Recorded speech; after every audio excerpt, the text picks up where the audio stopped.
Ready? Here we go.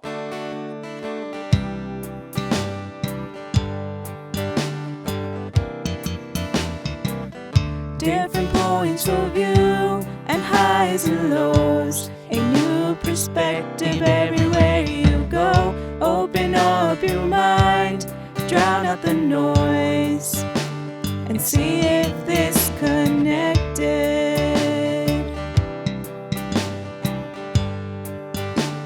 And see if this connected.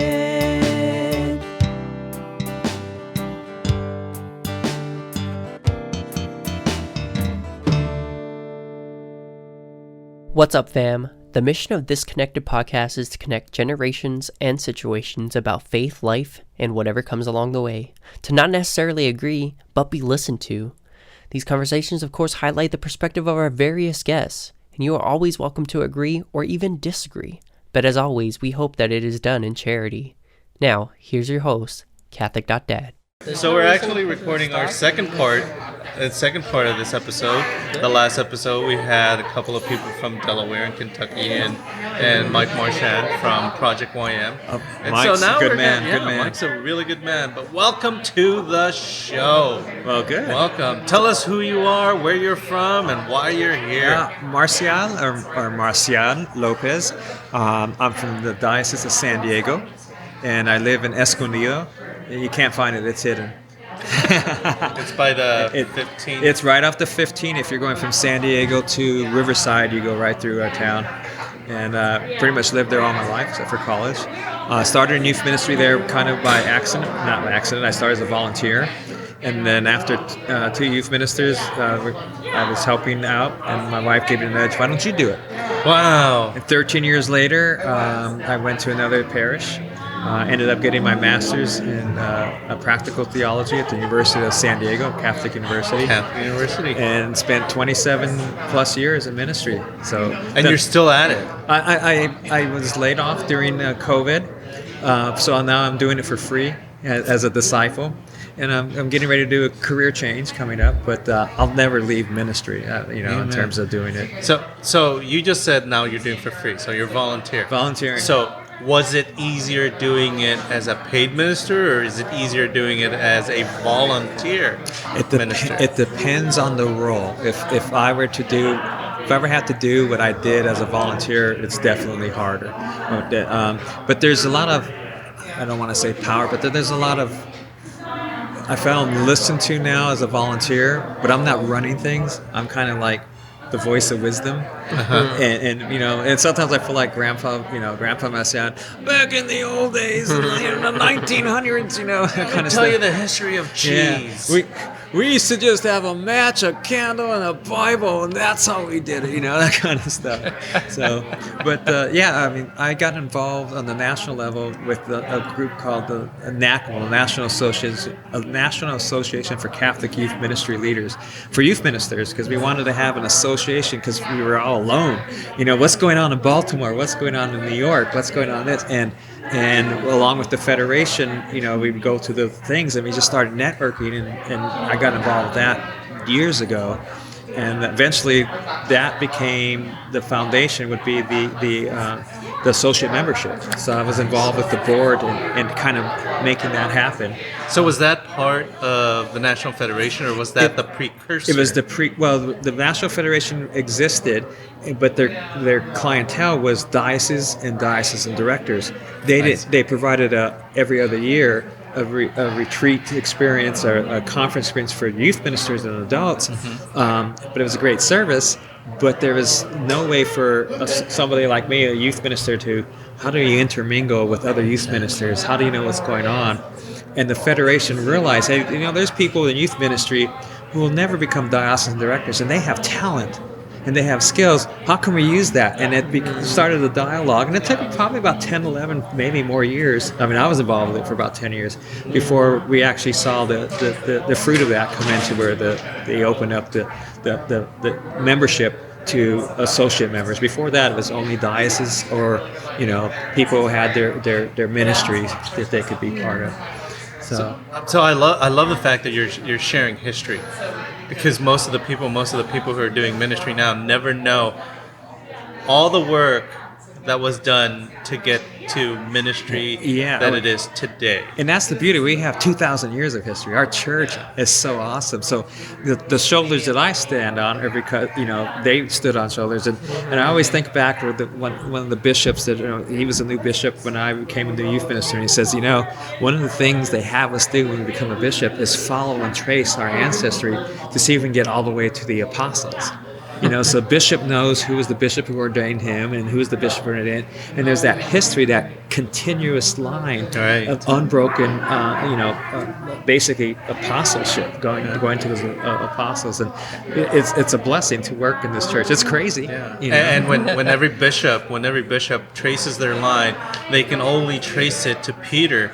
But as youth ministers, we trace our line all the way to the first youth minister, which is Jesus. Jesus, yeah.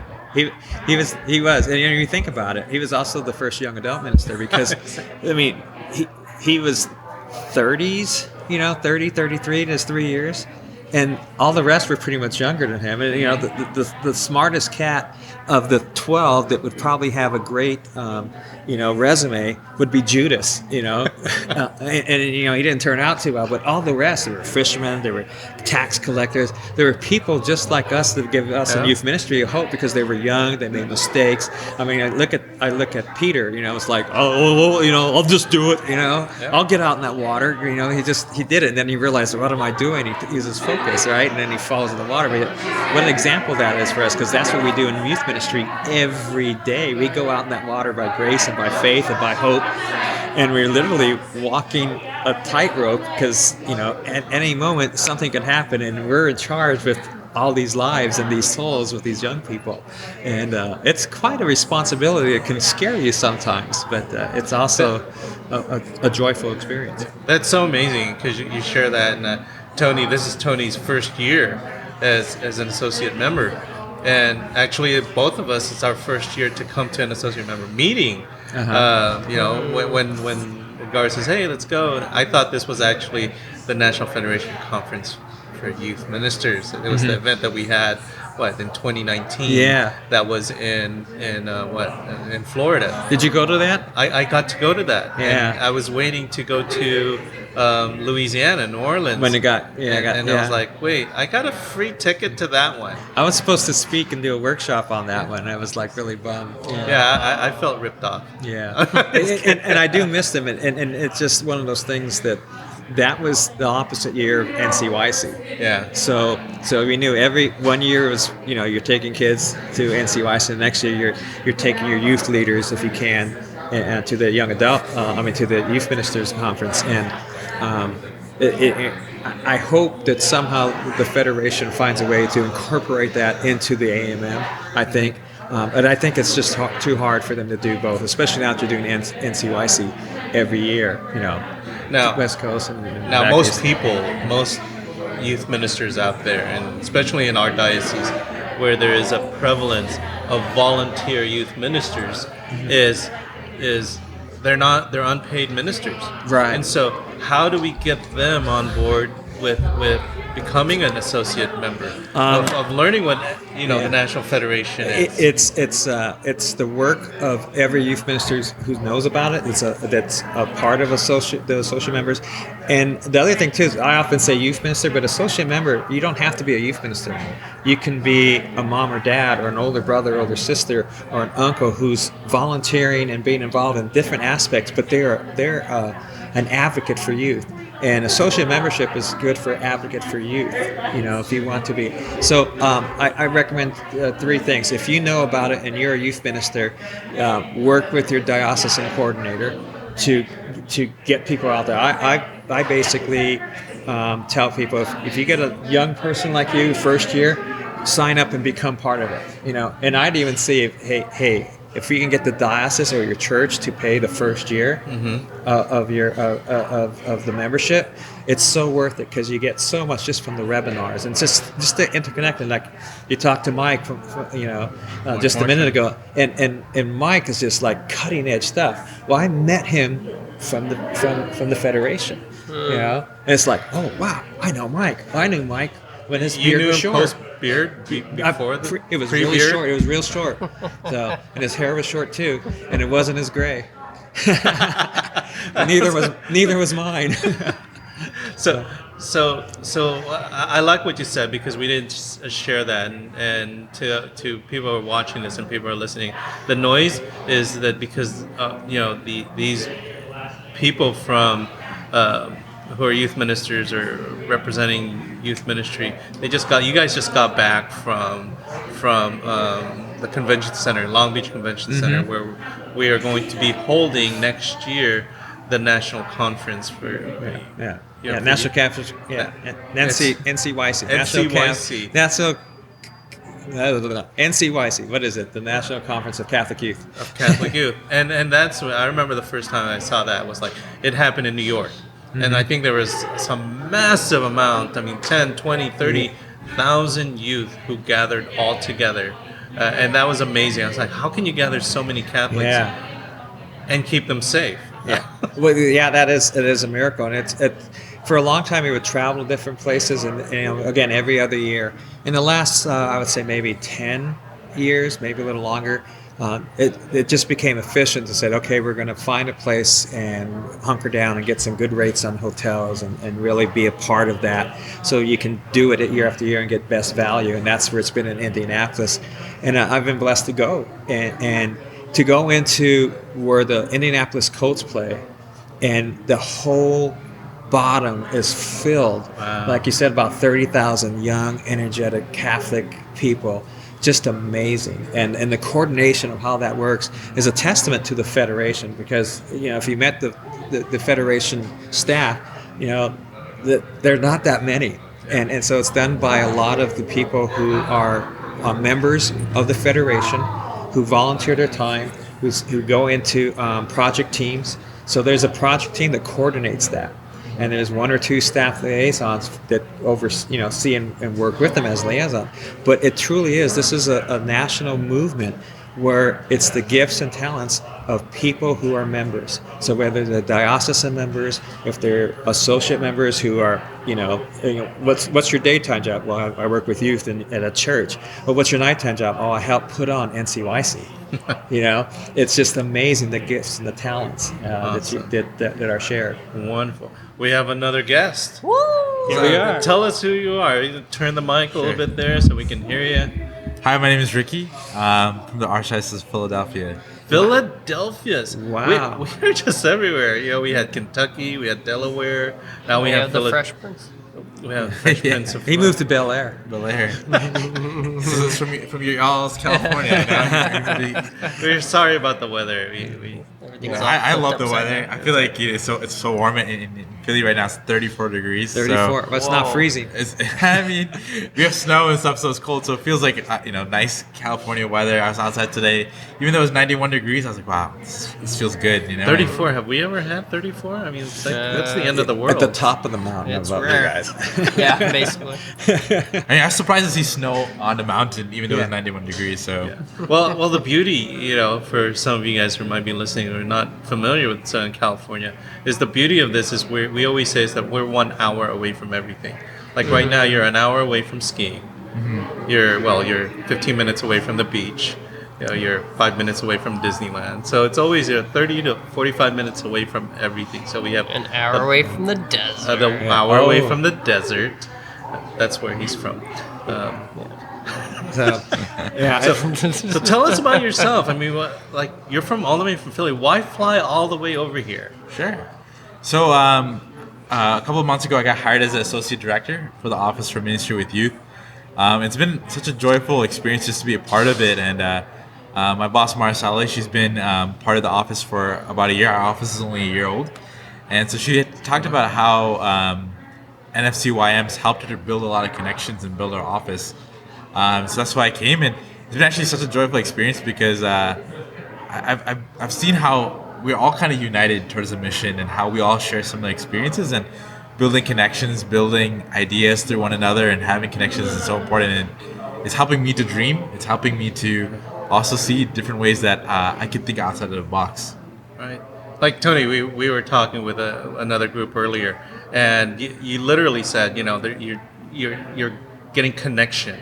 And the buzzword that was said earlier was community.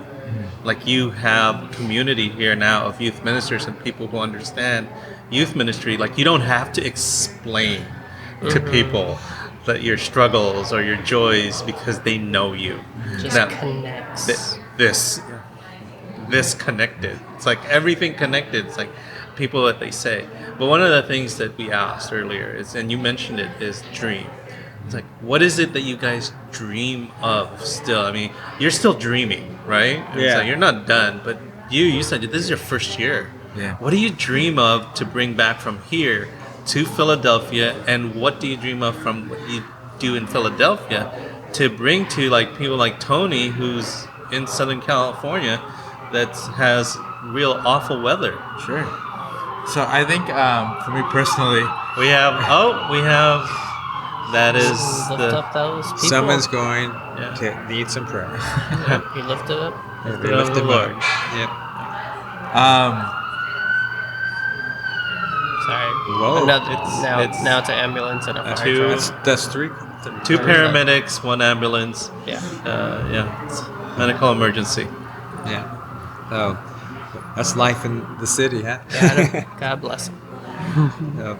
Yeah, so like when I think of it, I think one of the things that really helped me to really think about it was like, in our talk earlier about dreaming, it was about the importance of giving each person the dignity that they deserve. And I think that kind of stuck out to me because I think oftentimes when I work with ministers, with youth in the diocese, they often feel like, oh, can you tell me the solution? Can you tell me what to do? And so when I think of dreaming, I think that there's so much capability. There's so much that God desires for them to do. There's so much that they have potential in. And even this weekend when we were praying, it was just a beautiful experience for me to be like, to see how the Lord has even guided me in my life to be where I'm at. I would have never imagined to be having this job, this position, but God has given me that responsibility. And so even for each of these people, they have this amazing responsibility that God has chosen them for. So when I think of dreaming, I dream for ministers with youth in Philadelphia to see how they're chosen, to see how good they are, to see that there's so much potential to do a lot, because I feel like it's really sad that the burnout rate is 1.5 years. Yeah. And a lot of that is because of just feeling tired, feeling incapable. But I dream of a dream where they're not burned out, they feel supported, they feel loved, they feel that they can dream big, because people are scared to dream, I feel like. And I can say myself, I'm scared to dream. So I think that's the first part, just to encourage people to dream and to dream big. And to one of the passages that's been in my heart recently is, if you could ask God the Father in His name for things, anything is possible. Amen. And so I feel like if you ask God the Father for your dreams, the Lord will provide. So I hope that for Philly, and then coming here to California, like we talked about community earlier. We're a community, and so when we're all joyful together in one area and coming back and sharing that joy with one another, it's where we feel family. It's where we feel like the universality of the church, where we see we're all coming together to share in a mission, to share in a dream, to share in building up the church. So when I think of that, I feel as the beauty of dreaming when we come together at these conferences is, like, let's share that and joy. Joy's been a theme of this conference. I've heard a lot of people talk about joy. So bringing joy and feeling a sense of home. Jesus first, others second, Yep. you third. So be third. And one of the things is, one of our tagline is connecting generations and situations. And we have generations here. And a lot of times people see and identify youth ministers are supposed to be young. But I was when I started. I wasn't when I started. I can't even claim that. But these situations are being connected through this AMM meeting and through the National Federation. And so it's amazing that because of this, you're having that connection to each other. And now my question is, now that you've been here and you couldn't take every single one of your youth ministers, what are you going to bring back to them? And what are you going to do to tell your youth ministers of, this is what I experienced and this is what is it that you plan? What are your plans now that you've been here, you've met, you've networked, the question always is, what now? So, well, for me, it's a little different, being that I'm not working in the ministry field at my diocese anymore. But when in the past, it's basically I would go back to my diocesan director and say, hey, I experienced this and all that, and try to, hey, let's schedule some time where we can take this and bring it to others. And now what's great is now you have this whole log of the webinars. It's a catalog of great things, and it's so much information you don't even know it's there. So to help get that word out to fellow, my contemporary youth ministers, and a lot of that's just, do we meet as a deanery? Do we meet as a diocese? Do we have training? Do we encourage each other to pray for each other? Do we meet just to support? Because he said, one of the things I'm doing is I'm transitioning to become a flight attendant. And one of the things, so total, but yet it's ministry still, because I'm serving people and I'm accompanying them. But instead of being 9 months, for a sacrament prep, or 4 years of high school or college period, it's going to be that 1 hour to 5 hour flight, right? And you accompany them, you meet them, or that, just like we meet our kids, our young people, where they're, it might be one of the worst days of their lives. A father dies from a heart attack. A kid, makes a bad decision and has to, make those things. Well, people on planes are going because of funerals. They're going because of someone made a bad decision. They're going to help somebody out, or going to, they're happy. They're on their honeymoon and going, I get to be a part of that, and I get to accompany them, and in a way be a representative of Christ for them, but also representing the company for representing them. So it's a wholly different thing, but the Holy Spirit prepared me to do that. 27 years. It's kind of like my second career without leaving ministry, and yet I'm still going to be tied and doing volunteer work and all that with the church. So it's a fun part. So youth ministers don't retire; they just change and do something different with what they've learned. So that's my future. But and I think that the future that I dream of, that I'm excited about, is that the whole energy that's gone. I mean, we've just gone through two of the toughest years in ministry.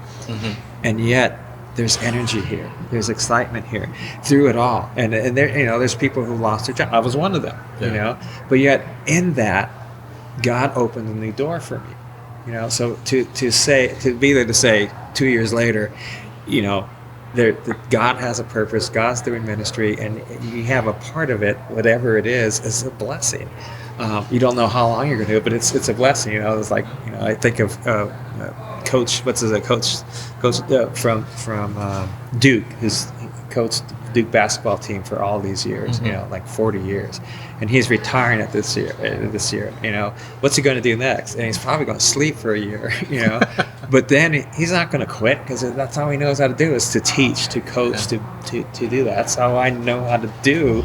So I'm going to do it at a different level. So I don't know. That's what I'm sharing my wisdom, and I can look back now and say, hey, there's people here that, for whatever reason, maybe they were online, maybe couldn't get here, maybe not doing ministry, maybe they retired, maybe they passed away, but they were a part in helping shape me coming to these things. There were times where I came here so empty, where I paid my own money to get here, because Dawson, as a youth minister, you didn't have that budget unless you put it in. Where I paid my own money, flew to Colorado Springs and said, I'm broken, I need to support, and got it. And this community of incredible people came and just lifted me up and said, hey, it's going to be okay. When you have those dark desolation times, in a sense, to get it back into the airline thing, I needed to put that mask on first, so I can feed, so I can help others, because if not, I wouldn't be able to,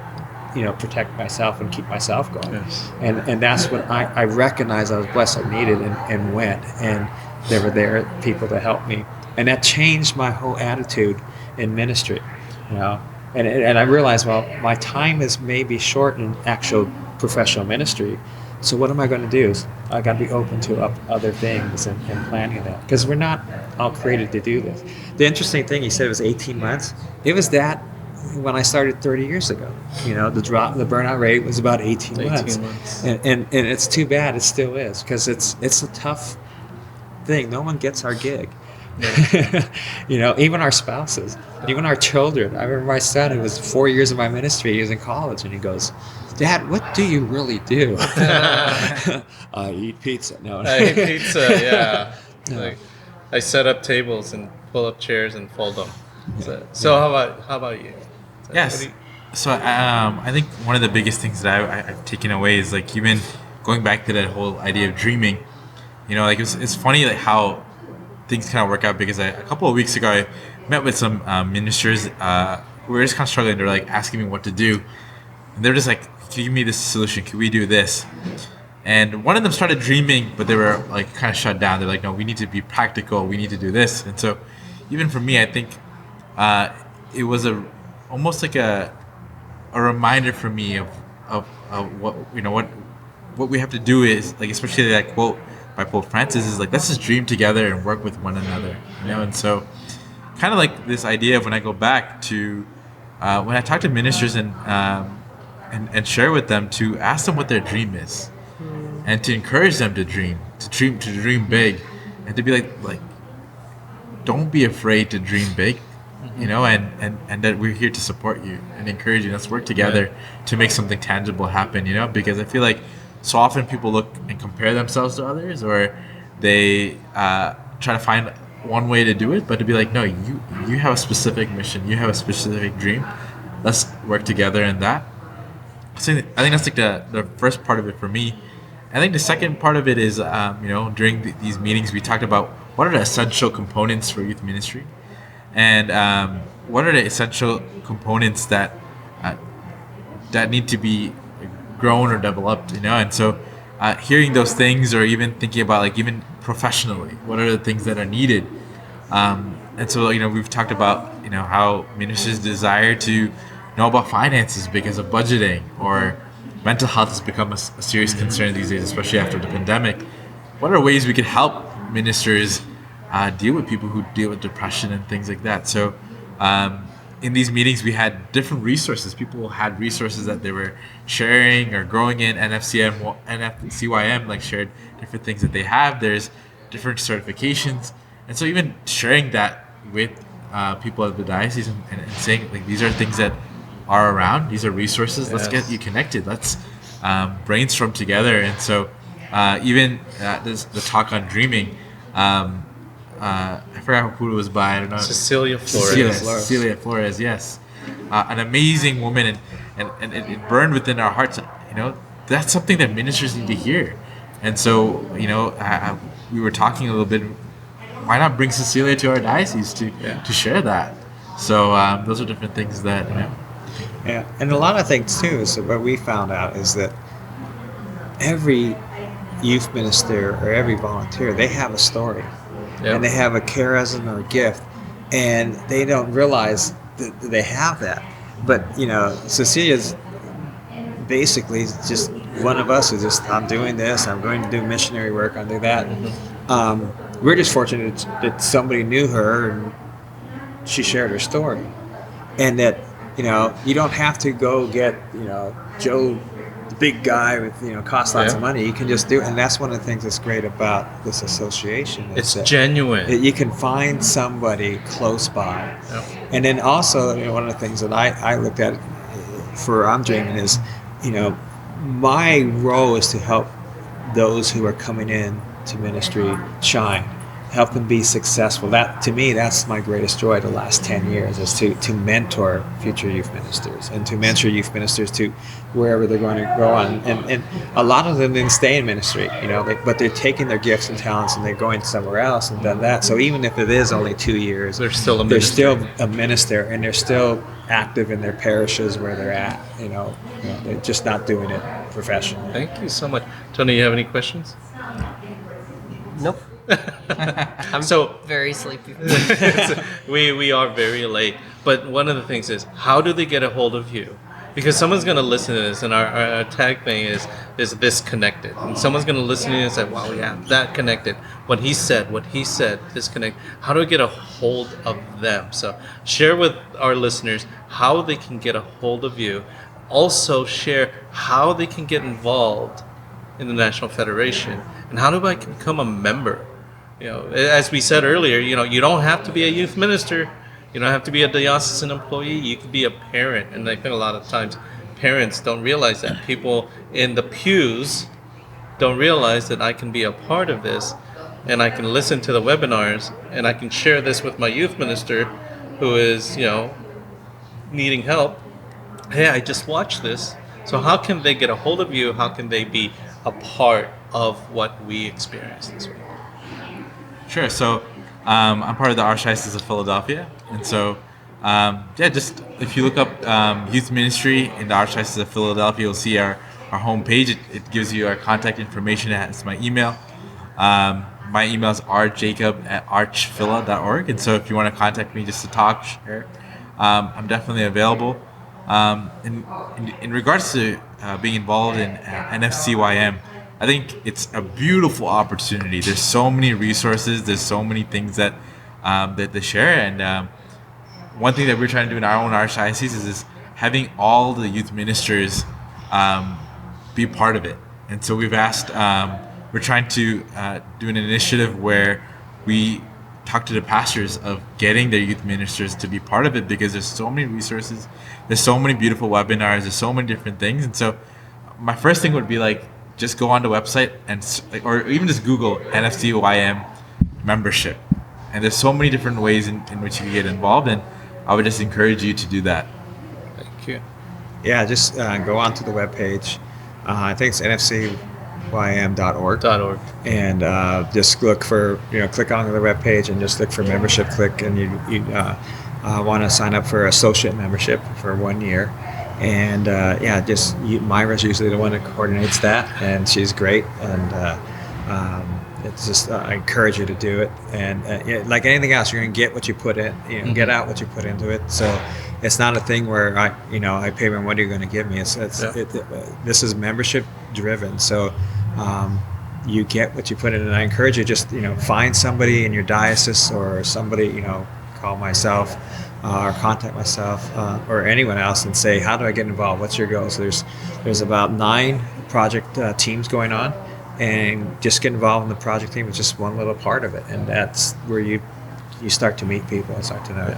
To contact me, I'll give you my email address. It's zepolnjl3@gmail.com. And then you can still probably reach me if you contact the Diocese of San Diego Youth Ministry Office and tell them that you're trying to get a hold of Marcial Lopez. They can probably forward it to me too. He came with the diocese, so you can't get rid of Marcial. Yeah. No, they try. Thank you guys so much for joining us on the show. And it's important to say that there is a wealth of information and a wealth of community that you can receive when you join this federation, because as you guys said, this is connecting with people, that you're not alone in the vineyard. Mm-hmm. And for you youth ministers who may be listening to this and saying, you know what, I feel so alone, I don't have any help. Well, make that contact. Go on that website and become a member. I feel like a commercial for the National Federation. You sound like a commercial. I do sound like a commercial. And we're not even sponsored. But we are members. Yeah. So we are members. We're associate members. Out. Yeah. So thank you guys so much for joining us. Thank you so much. Thank you. Appreciate it. Appreciate all you do. Different points of view and highs and lows, a new perspective everywhere you go. Open up your mind and drown out the noise of different generations of the girls and boys. So sit back and relax, this is Catholic Podcast. Don't overreact if the thoughts are abstract. When it's hosted by Catholic.dad, who knows what's gonna happen? Hey, what's up, fam? Different points of view and highs and lows, a new perspective everywhere you go. Open up your mind and drown out the noise, and see if this connected. What's up, fam? To connect generations and situations about faith, life, and whatever comes along the way. Expect runaway thoughts like a runaway train. Break into conversation like links of a chain. Make a Hail Mary pass, hope this connects. Have a question for a guest, put it to rest. Live a life of holiness, lead by example. Follow at Catholic.dad and Mini Tangled. Christ leads our way, he's the good shepherd. Pray for one another, be blessed, and be there. Different points of view and highs and lows. A new perspective everywhere you go. Open up your mind and drown out the noise and see if disconnected.